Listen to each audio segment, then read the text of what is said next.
Hello, good afternoon, good evening, and welcome to the very first NFL podcast.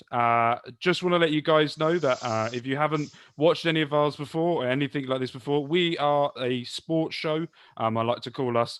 Basically, we do 5 days a week, Monday to Friday, where we talk about different sports. Mondays we talk about Reading. Tuesdays we talk a little bit about wrestling. Wednesdays we talk all things Formula One. Thursdays we talk about NFL, and Fridays we build up to the Reading game coming up, or any of the Premier League or any big sporting event that's coming up this weekend. But if anything happens or anything goes on, then down link down below in the description is all of our social media pages. So go and give us a follow on there. And as well, time if you're watching on YouTube, at the top right there is a bell when you subscribe. If you click onto that, you will get a notification for whenever our videos go live. So let's get into it. Nice, quick, easy intro there. I'm going to ask you guys to introduce yourselves one by one, and then I would like to, so everyone at home who's watching or who is listening, just to get an understanding of who you support and why you're into the NFL. So Dan, I'll let you go first. Off you go. Good, mate. So I'm Dan. I am a Tampa Bay Buccaneer fan. Got into the sport probably early 2000s, coming in from the pub as a 18, 20-year-old, 2 a.m, putting the telly on with not a lot else to go on but NFL in the background, and picked it up that way, I guess. And then, went to, as most Tampa fans do over here, on holiday to Disney, and decided to make the trip down there, and took in a game or two. And realistically, it was the team that I could make easier effort to go and see. And it just kind of stuck from there, really. So quite lucky. We've made a number of trips down there now, and looking to start road tripping and road gaming very soon. Was due this year, but obviously that stopped now. So yeah, Perfect. Right, soon to travel. Rob, over to you. Pretty boring story, really, I suppose. I'd watched a bit of NFL, just flicking through sports channels whenever it was on. Similar to Dan, if there was nothing else on, I was, just watching it, not just to pass the time, but without really understanding it or anything like that. And then one Sunday, I just thought, I'm gonna sit down and watch a game, whatever's live on. I'm going to watch that game. So it was the Falcons that were playing. And I don't know why, I just sat down as a neutral sort of thing, but just sort of found myself wanting the Falcons to do well and to win, sort of thing. Just sort of found myself rooting for them. So, I watched the full game and they did win. And then I just started reading up more about the Falcons, and just watched them, made an interest in watching them, and then, got into Game Pass and, going out of my way just to watch all their games. So yeah, pretty boring story. Just sort of on the day that I decided to sit down and invest, 3 hours into watching a full game, it was the Falcons that were on, and just that way, really. Perfect. And Fred, let's hear, unfortunately, who you support. Well, I support the New England Patriots. I don't want to bring back too many bad memories for Rob, but I actually got into NFL on Super Bowl Sunday 2017. Me and my brother were flying out to Vegas. Unbeknownst to us, it was the Super Bowl. And Delta Airlines said, we're going to put the game on. And we thought, well, we'll get involved. So we tossed a coin. My brother picked Falcons, so I was stuck with the Patriots. And at, sort of 28-3 down, I thought, oh, what have I done here? This is tragic. And then just obviously the comeback of all comebacks there, Brady pinging the ball everywhere. And, I think I saw us get to around about 21 points by the time I got off the plane. Tied the game because we were staying really close to the airport when we got into the casino. Just on the big screen, everyone going mad, everyone really angry, to be honest with you, because I realised how much people hated the Pats at that point. And everyone just saying, fuck the Pats, fuck Brady. And I was like cheering, but I was about 8 beers in, so I'd have cheered a cheese sandwich at that point. But it was just like, it was amazing. Ever since then, I've been hooked. I've followed every game, got Game Pass, got obviously Sky Sports, listening to NFL podcasts all over the place, and just really into it. So let's get into it. So before everyone that's listening or watching at home, I sent out a Google Doc, and I asked everyone to put a bit of something into it. And the first thing that I could see on here so far is do a small review of the season. So instead of doing a small overview review, I'm going to channel it to each of your teams. And I want you to say what you think your team has done right. I'll let Rob go last because I could just see the disappointment in his face so far. But what I'm going to do is I'm going to get what you think about it and where you think your team, without being over optimistic, where you think they will finish this year. Dan, Fred, actually, I'm going to let you go first. As a Pats fan, with Cam Newton taking over from the greatest of all time, in my opinion. How do you think the season's gone for the Pats this year, then? Well, compared to previous seasons, of course, it's been disappointing, but I think we've got to be quite realistic. We're missing players on sort of inactive through COVID. We've lost Brady. The offence is very, very weak, but I think Newton's got the right attitude to make things work. He's a big phrase you'd hear when Newton was at Carolina, stuff like Cam being Cam and Cam running with the ball, and that hasn't really worked for the Patriots in the early games that he's tried to do that. He's fumbled in the end zone twice in the fourth quarter and stuff like this, and now he's playing some very disciplined football. I think you've got two very good players in Harris and Myers who are sort of really starting to get into things. Harris had a great game on Sunday on the yardage. Where we're going to end up this season, I don't know. It's going to be obviously probably not going to win the division, obviously. Possibly second. I think our running is fairly nice, so it's not impossible we'll make playoffs by finishing second. But I think there's a lot to work with there. And you think next year you're going to get people like Patrick Chung back as well. I think you're going to build a fairly decent side. I think obviously what the Jets do with regards to Tyler Hamilton will potentially alter what we do with our quarterback. So it's difficult to know if Newton's going to be here next year. But I think he's done okay with what he's had. So Dan and Rob, I'm going to before we get into your team, I want to talk about New England. Rob, I reluctantly want to go to you because you're probably the hatred you probably have for them. But what do you think of them this year, Rob? I'll go to you first. What do you think about them this year? Do you think what do they need to do to improve, and what's your honest opinion of them? Well, obviously, I think they're in a transitional stage. I mean, I've not seen an awful lot of them. I do try and avoid them as much as possible.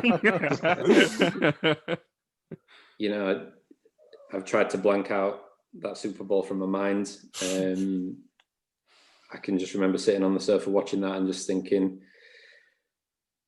we've done it. And then, like, literally the worst fourth quarter of football I think I've ever seen. But yeah, obviously they're in a transitional stage. They have struggled this year. I think, I think they had the most opt-outs out of any team because of COVID this year. I can't even remember whether they might have got to double digits. Fred will know better. Yeah. So that obviously impacted on them, and they have had the trouble with COVID as well. I think. Sorry, I don't know if you can hear my cat, but it's going absolutely mental, like literally all around me. Yeah, I mean, like I said, I've not seen an awful lot of them this year. But they are obviously moving on from the Brady era. So it's probably going to take a couple of years, I would imagine, to, start that get through that transition and start coming out the other end. Mm-hmm. Dan, let's go over to you because you gained the GOAT of all GOATs, in my opinion, Mr. Brady. Yeah, thanks for that. So how are you feeling about the Pats, about them? And let's also swing into your team as well. Tampa Bay, this easy transition there. I didn't think I could do it that so smoothly, but I did. It was.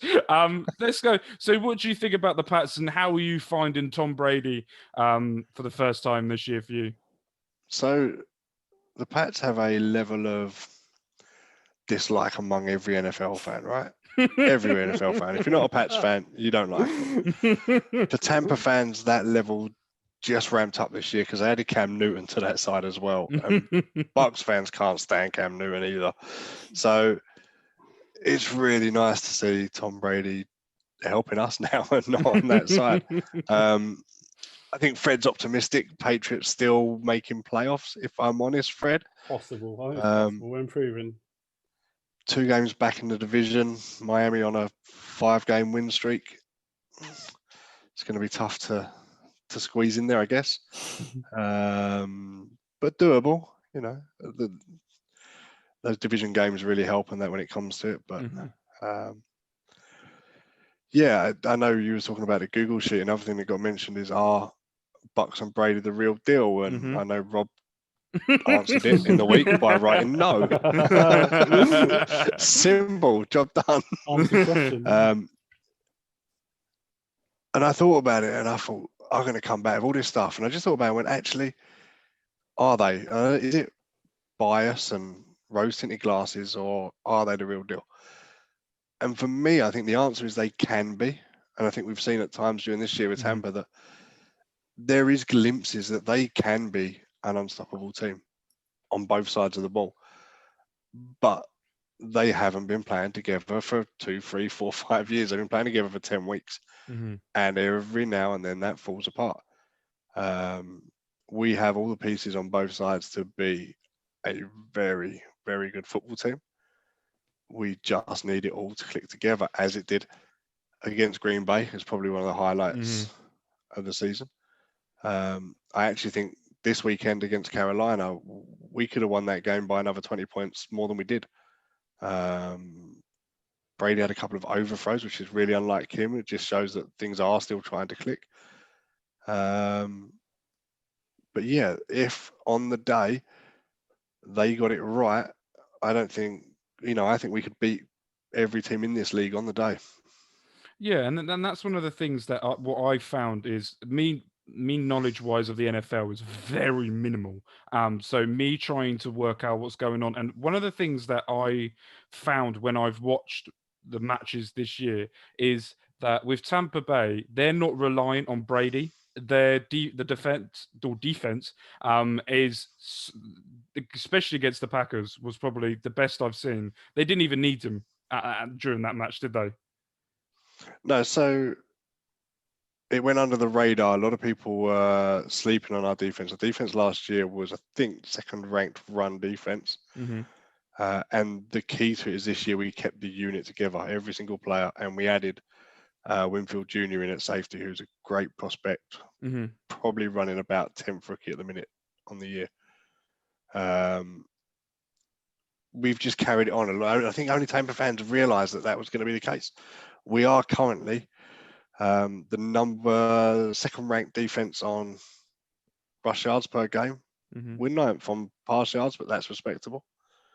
We are the best defense for points allowed per game.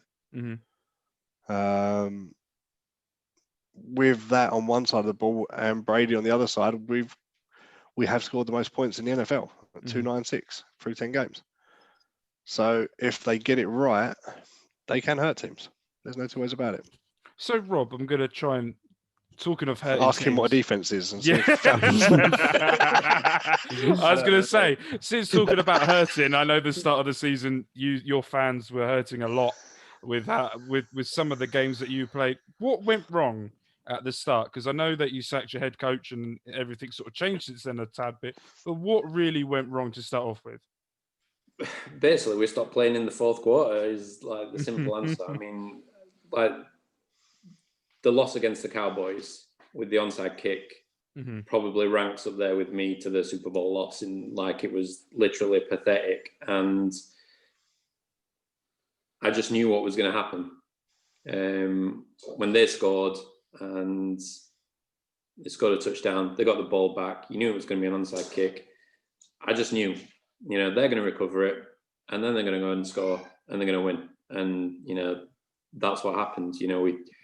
We should have been out of sight against the Bears. Fourth quarter, Nick Foles comes in, and, we just throw it away again. And when I look at it, Dan especially might disagree with this, but we're 3-6 at the minute. And I think when you look back at the games, we could quite easily be 6-3. But we make too many mistakes. I think we've got one of the best offenses in the league, without a doubt. Matt Ryan, future Hall of Famer quarterback. We've got Julio Jones, Calvin Ridley, who could be a number one wide receiver on most other teams in the league. And, our other wide receivers that have come in, like Russell Gage, has really stepped up this year. Last week, not the week just gone, because we were on a bye the week before, when Ridley was out, we had Zacchaeus come in, put up a good game as well.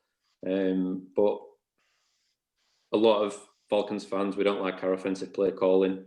That's been the case since Shanahan left after the Super Bowl loss. We've gone through a couple of different offensive coordinators, and it's just I don't think we're getting the best out of what is a stacked offense. And, I've just been on the Atlanta Falcons UK live stream, chatting with them. And one thing I brought up there was it's so frustrating to see our run game is always straight up the middle. And we get 1, 2, 3 yards per carry. On the occasion when we do run it to the outside, it's a lot more effective. But then we go back to constantly running it straight up the middle, and we just get nowhere. I don't think, we struggled to get Julio into the game in the first couple of games, but, he's always in double coverage, and Ridley stepped up. When Ridley was out, Julio then stepped up, and we have brought Hayden Hurst more into the game. First couple of games, you didn't see too much of him, but the last few games, he's been brilliant for us. So I think offensively, we need to, try and get the most out of what is one of the best offenses in the league. Defensively, our pass rush has been pretty non-existent for the last couple of years. We've, getting Dante Fowler this year, I was hoping that, he'd contribute more. He's probably not lived up to the expectations or his performances that he had last season. Tack McKinley has, practically been a waste of space since he's been here, and we obviously waived him a couple of weeks ago after his another Twitter outburst. And I'm glad to see the back of him, to be honest. I think he's got so much talent, but he's just got such a big ego and thinks that he's the best edge rusher in the league, when if he applied himself, it'd be a lot better than he was. We've got a pretty shaky secondary, really young cornerbacks, and that's been another thing. The amount of blown assignments or missed tackles that we've seen has cost us as well. We've given up chunks of yardage. We've given up touchdowns from, missed tackle after missed tackle. And so our defense is, it's not the best. It's young. It needs time to develop. That's basically it, really. But there's no doubt about it. We should have done better. We should have beaten the Cowboys at the start of there.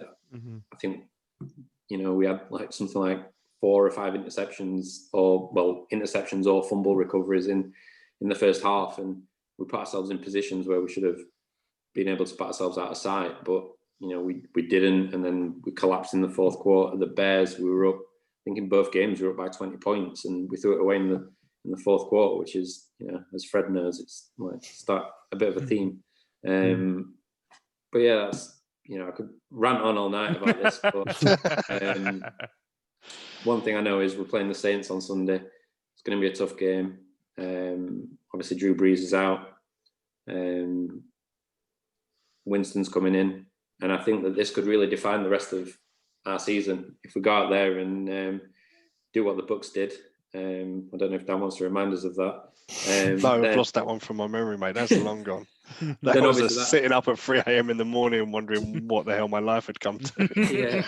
Well, I think if we do something like that, then that's probably going to, really kill our season and our morale and any impetus that we might hope to get. But if we go out there and win it, then, it's, going to give us a bit more hope.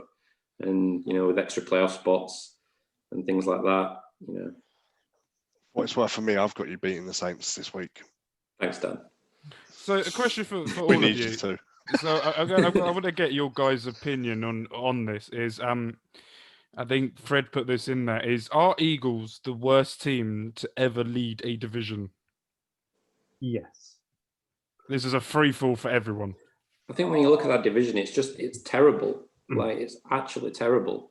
And like the Giants could go on and like win that division now. When you look at like the Giants, and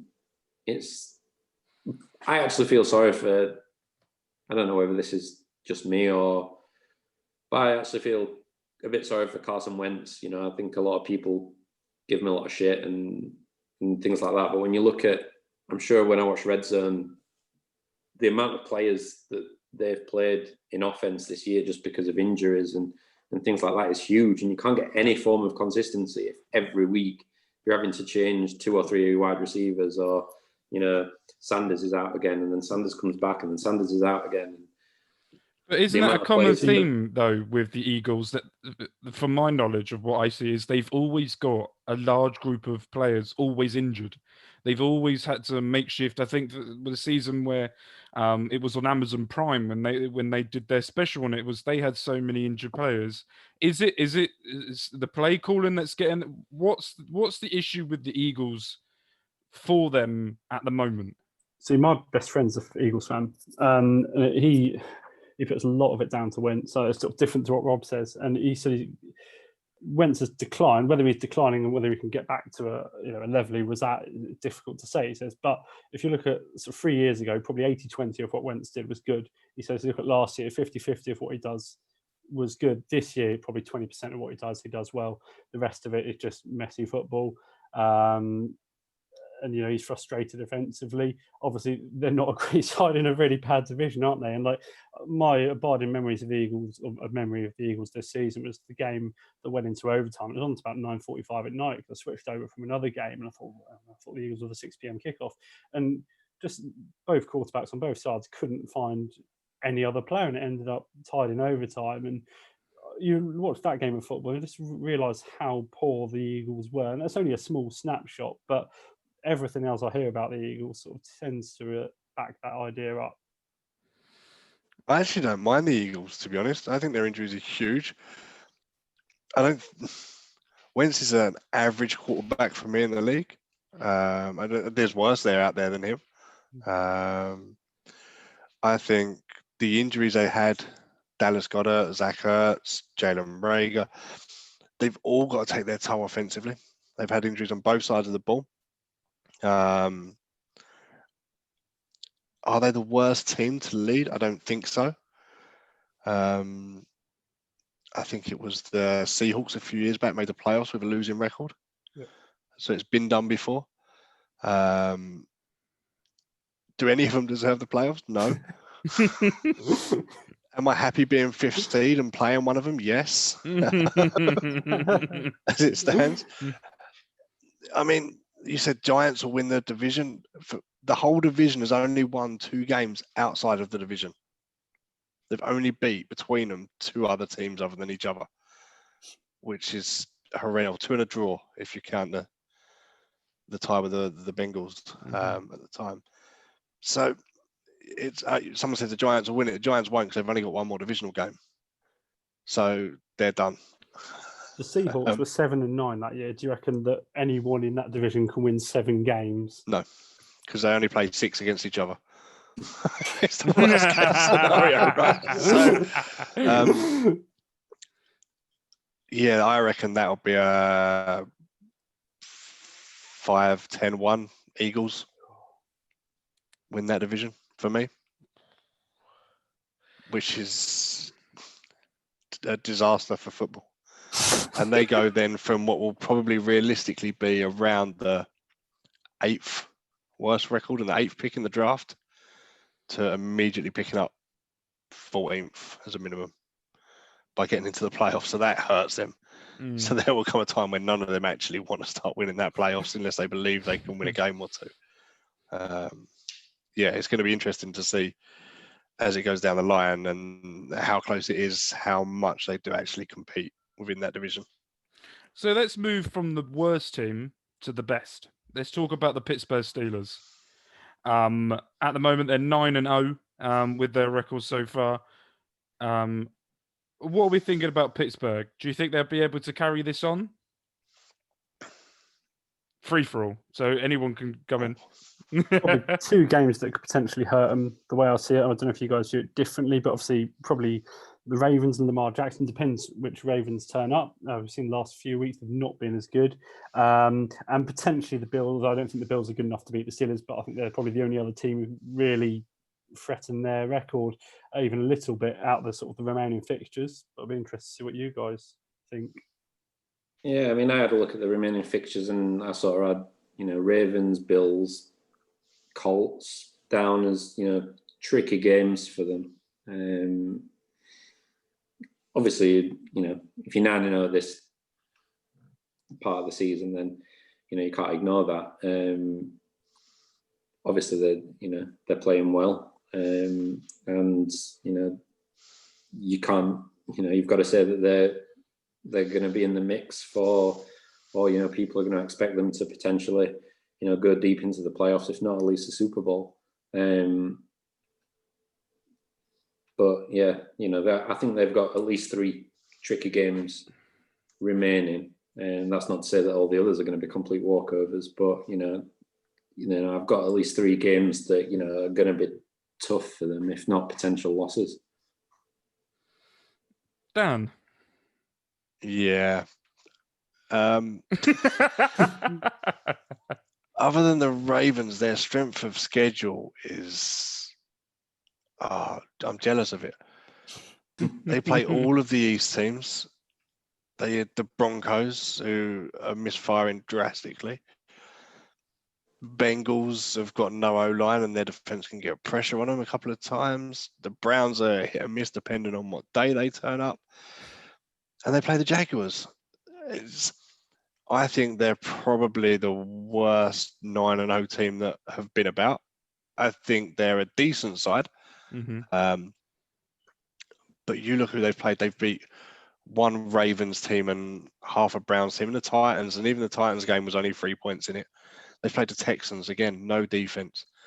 They haven't wiped some of these sides away like a decent 9-0 team, the Patriots of 6-7 years ago, would have done. Mm-hmm. That Patriots 6-7 years ago playing the Dallas Cowboys or the Houston Texans with the defenses they've got, they'd have destroyed them. They simply would have done. They will make the playoffs. They will be the number 1 seed purely on the basis of the little competition there is there. Mm-hmm. The only other team they've played in their whole season that will make the playoffs will be one of the East teams, and perhaps the Ravens if they get the wild card. Their whole schedule, they haven't played what is potentially another playoff team. So who do you think, if they had a team that they could really struggle against, who would it? What team would you say they would really struggle against? I think they'd struggle against a decent run team, someone who sets up early. The Titans caused them problems with Derrick Henry. Pat Mahomes is going to cause anybody trouble on his day, to be honest. And they've got 2 running backs there in Edwards-Helaire and Lev Bell now, though he's not really being used as maybe he'd hoped, and we'll see how that pans out the rest of the year. But they're an above average side. They're a good side. Are they a 16-0 team potentially? No, but that's what they're looking like doing. Mm-hmm. So talking of Pat Mahomes and Kansas City, do you think that they're odds-on favourites to win it again, or do you see another team that could give them trouble for it, apart from Tampa Bay? Because I could see Dan are literally about to say that. Is it Kansas City's to lose? Kansas City are probably the best rounded team in the league. Mm-hmm. But they have weaknesses still. Their secondary isn't amazing. They can be got at. Las Vegas showed you if you can hang in the game long enough, you can score points against Kansas. Yes, I believe Tampa, if they do click, can cause problems. Offensively, we can outscore most teams if we can hang in there defensively with them. Will be interesting. We've got them in 2 weeks, so that'll be a good little match up. And obviously, first Kansas have got the Raiders, who beat them in their own back garden this week. So it'd be interesting to see what adjustments are made and how they figure that out. But yeah, they're not invincible. They're not invincible. They're very good. They are led by a superb quarterback that can make things happen from nowhere. Mm-hmm. And they never give up. How many games have they come back and like quarter four, been in and driven and won? They never give up a game. But yeah, they're not invincible. They're not. They're beatable. They're just a very good side. In my opinion. I think they're, like Dan says, I think they are if you look at teams on paper, and they are the best team in the NFL on paper. Mm-hmm. When I was watching Red Zone, and I couldn't believe in that game like how much they did struggle like defensively against the Raiders, and it will be like interesting to see, this week. I know it's a completely different game and it's weeks down the line, but how they approach that game and whether they've sort of learned the lessons of how the Raiders took advantage of them. And I think you look at all the other teams that are up there near the top, like the Packers have only lost one game, but the Packers are squeezing by people, by a couple of scores. Like some they're winning by a field goal, and they're not going out and blowing teams away. And there's not many teams that are doing that, other than the Saints against the Bucks, really. But All right, mate.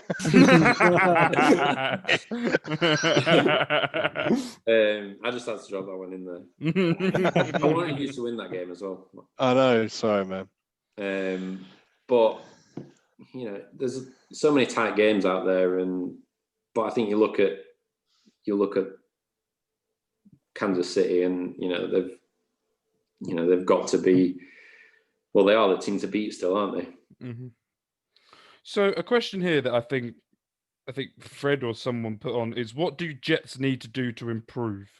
What do they need to do to improve them? Wasn't my question. Literally everything. I think they need to lose 16-0. You got once in a generation quarterback potentially up for grabs, haven't you, in the draft? And take him. Like, it suited them to lose to the Pats the other week. I think obviously it probably hurt a little bit at the time, but I think if you're a Jets fan, you're probably really happy you lost that game and rebuild. But that was the only game. They had 3 first-choice wide receivers, and that actually did look okay, I thought, at times. I know the Pats were particularly poor, but they looked okay. But defensively, they're shot. They're awful. They make so many errors. They give away a lot of penalties. They don't know how to win a game, and that was evident because although I think the Pats played quite disciplined football against them 2 weeks ago, they weren't particularly good, but they were just better than what the Jets were, and that's not complimenting either side there. So I think lose 16-0. Have a look at Hamilton in the draft.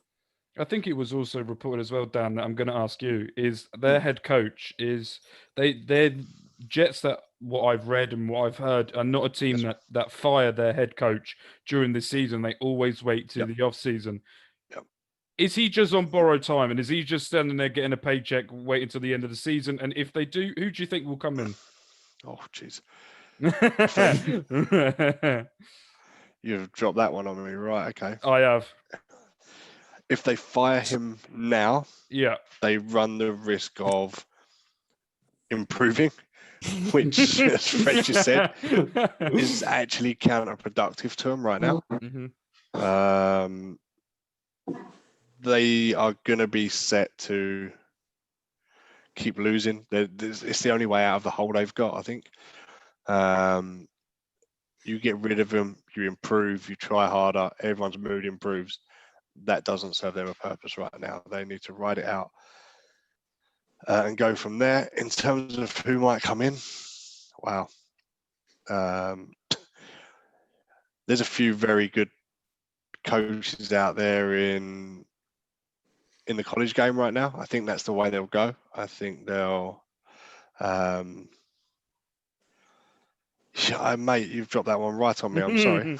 I try to. What do you think about that, Rob? I want to ask you a question as well about the Jets. Is with the team that they've got, do teams or do players, when they're in this much bad of a rut of what they're going in for not winning a game or drawing a game or anything so far, do players just switch off even if they start the game? Is there something that just when they get into a rut like this that they just don't care about anymore? I don't think, people talk about teams tanking, and I know that fans of some teams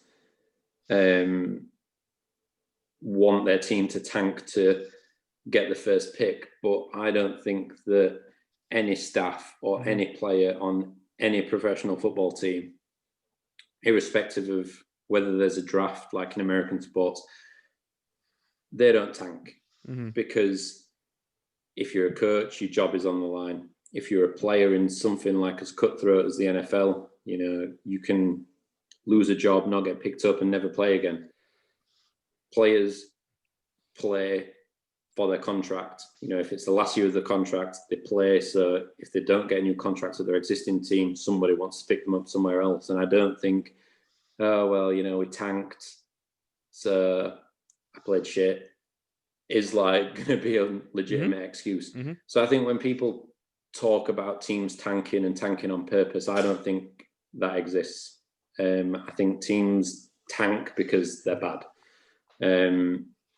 That's just, like the Falcons were in, prime position to try and tank to get the best pick that we could. Dan Quinn didn't want to tank because his job was on the line and he lost his job. And since he's gone, people have said, I've seen on Twitter and stuff, let's tank for Trevor and stuff like this. But, an interim coach comes in and they want to prove themselves. So they want to win, and, the players want to win as well. So I don't believe in tanking. I think everyone goes out there to win every game that they can, irrespective of what their record is or whether it's going to hurt them, their draft position. So I do have an example against that. I do agree with you, Rob, for the record, for what it's worth. But the Bunks tanked the last game of the season against the Saints, if you remember rightly, in order to ensure they got Jameis Winston in the draft. Midway through Q3, they pulled every starter on both sides of the ball purely to lose that game. Yeah, it's the only instance I can think of. And it was the last game and we were losing anyway, and we would have gone on to lose anyway. Yeah. But that was the most obvious example I can ever think of. Yeah, I mean, if you're in that position, it's the last game of the season, and it's, the result of the game could affect whether you pick first, second, or third, then, there is a potential, like you've said, that you pull all your starters and, put everyone else out there to make sure that you lose. But I think, when you talk about consistent 3 games, 4 games into a season, that let's try and lose every game for the rest of the season, I don't think that happens. So I want to ask you all a question. The Cardinals. I want to talk about the Hail Mary catch at the end. I don't know if you guys have seen that. Could that be, apart from, I don't want to go about Atlanta too much, but is that one of the best catches in the NFL this season? As in timing, as in where it was and what happened? It was one of the best plays, I think, so far this season. There was a better catch this weekend. I think Jordan Reed at the Niners made a tremendous one-handed left catch reaching down. So in terms of the actual catch, no. But I think if you watch the playback, I don't think that was the design of that play. There was a crossing route about 20 yards in that I actually think was the first read on the play. Murray got the pressure. Murray ducked away from it. Knew the clock was obviously running. And if you watch it from behind the goal line, DeAndre Hopkins is there screaming for the ball. That's the confidence he has in his own ability. He knew he was covered by more than one. And that's the confidence Murray has in him, and the ability they both have to launch that running left across your body to get that kind of trajectory on the ball with that kind of placement that's exceptional talent on both sides of them. Yeah, I agree. I think you look at Murray, hell of an athlete as well, and he's another. He can't quite do it all in the same way Mahomes can. That's a bit unfair, but he's a very good quarterback, isn't it? His second year now, isn't it, as well? He was a rookie last year, yeah. So just shows tremendous potential, doesn't it? And it's a hell of a throw late in the game as well, just to keep your head in that situation. Like you said, the route was something completely different as to what the result was. But yeah, the way he kept his head there, the throw, everything about it was very impressive. So I'm going to put you all on the spot, because I like to do that every so often on here, just to see what I can get. I can see all the worried faces coming on right now. Is what we're going to do is I've just decided, and what I would like to try and do is each week we're going to play a game. Basically, I'm going to pick 3 fixtures that are coming up on this weekend, and I'm going to pit you all against each other, and I want to see at the end of the season who gets the most predictions correct. Okay, so while you guys were talking, I had a look through. So the first game I'm going to pick is I would like to know what you guys think for the Seahawks versus the Cardinals. Cardinals for me. And a above average team beats a dreadful defense. The Seahawks, the games that they've lost have been to teams that are good with the ball and look after the ball, that don't give it back to them. The Cardinals are good at that. That Seahawks offense is good. That defense is one of the worst I think I can remember in 5-6 years of watching NFL football. It's horrendous. The Cardinals will put points up against them, so I'm going for the Cardinals. Perfect. Fred, for you? Yeah, go Cardinals again. Seen the Seahawks twice this year. Russell Wilson's very impressive, but defensively they're not great. I think. Oh, technical difficulty. Oh, there we go. Oh, we had a few technical difficulties there. Rob, I'll go to you. Yeah, same again. I'm going to have to go with the Cardinals. We played the Seahawks first game of the season, and Russell Wilson, is a beast. But they are, their defense is poor, and I just look at not just because of that play. I know in that Google Doc it said is that sort of the play that's going to define them as a team? I don't think so. I think but they're a young team that is growing, and I think Kyler Murray, he is a good quarterback, potentially become a great one as well. So I think Cardinals are going to win that game. Okay, then the next game I'm going to ask you guys about is the Broncos versus the Dolphins. Rob, I'm going to go to you first. Dolphins, easy. They've won 5 on the bounce. I watched. We played the Broncos a couple of weeks ago, and they were pretty poor. They barely looked a threat. Struggled to run the ball. Drew Lock, he looked like a quarterback that was sort of out of his depth. I know that Broncos were sort of hanging their hopes on him, but I think he looked a bit out of his depth, and I saw a bit on Red Zone, and I didn't see anything on Red Zone from the Broncos that sort of inspired any sort of confidence or belief from me that that they're a good team. And I think Miami at 5 on the bounce. I felt sorry for Fitzpatrick in the way he was sort of pulled out from the way he was playing. I don't think I think he obviously knew that Tua was going to come in at some stage. I think it would have been a lot easier on sort of him, and probably a better decision to pull him out if he was playing poorly. But Tua's come in and he's done well so far. So, yeah, Dolphins win that one. Dan, I'm going to go to you. Mate, this ain't going to be much of a competition if we all pick the same, because I'm going with the Dolphins as well. Yeah, I know. I'm trying to think of different teams. Don't worry about that.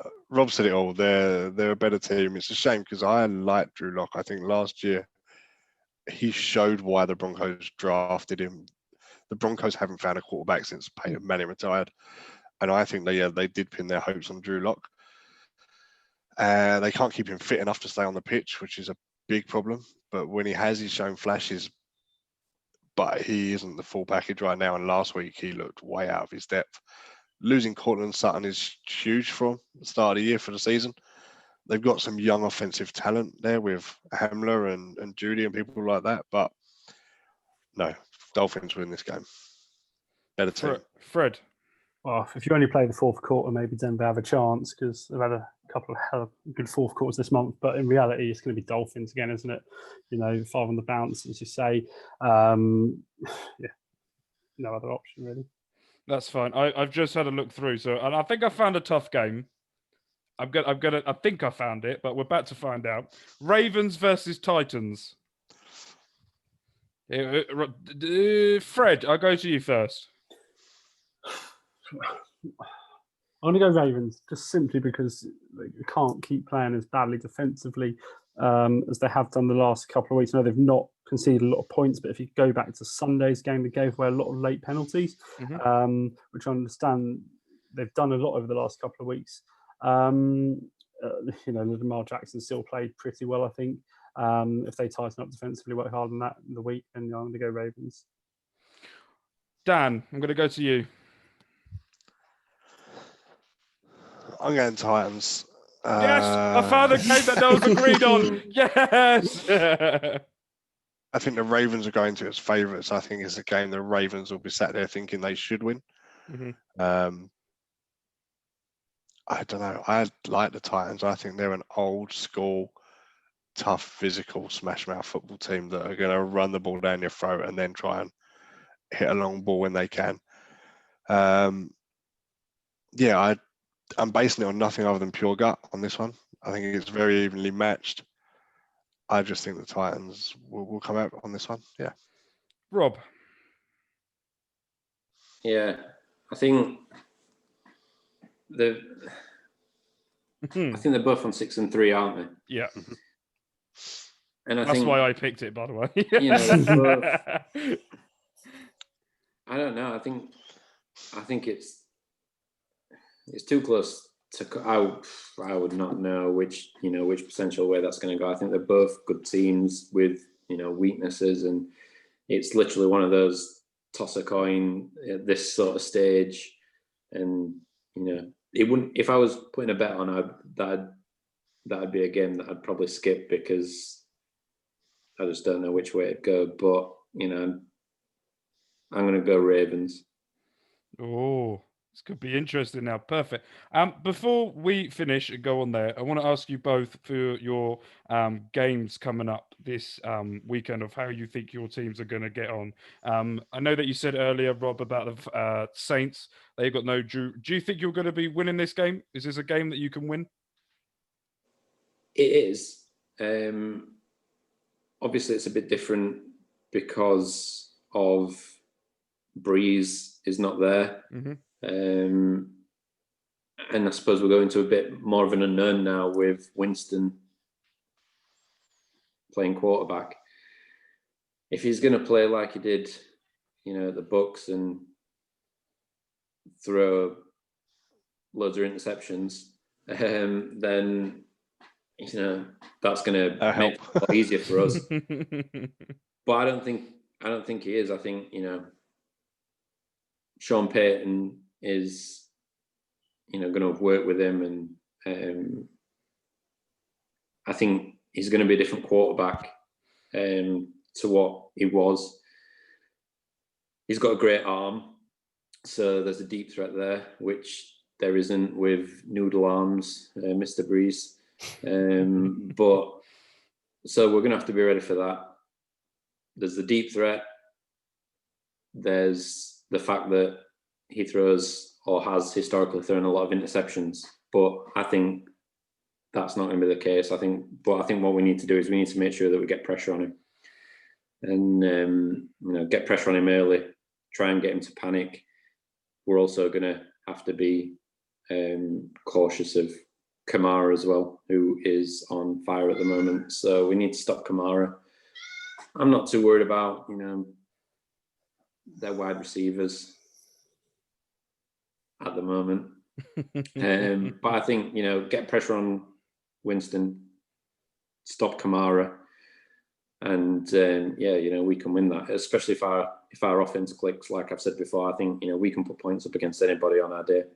And Sunday is looking at it, a day where we're going to have to put loads of points up. So Fred, I'm going to ask you.